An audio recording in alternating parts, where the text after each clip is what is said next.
उभं राहून करायच्या आसनांमध्ये आता आपण बघूया उत्थित हस्त पादांगुष्ठासन. साधं सरळ सोपं आसन आहे.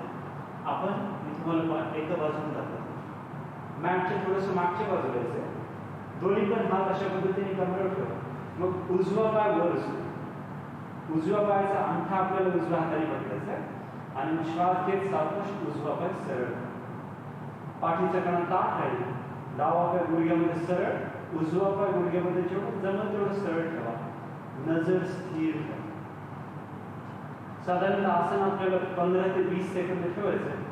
ज्यांना शक्य असेल त्यांनी 30 सेकंदापर्यंत आसन ठेवलं तरी चालेल. आसन सोडताना उजवा पाय गुडघ्यातून वाकवायचा आहे. ताडासनामध्ये वापस यायचं. दोन्ही बाजूने आसन करायला विसरू नका. उत्थित हस्त पादांगुष्ठासन.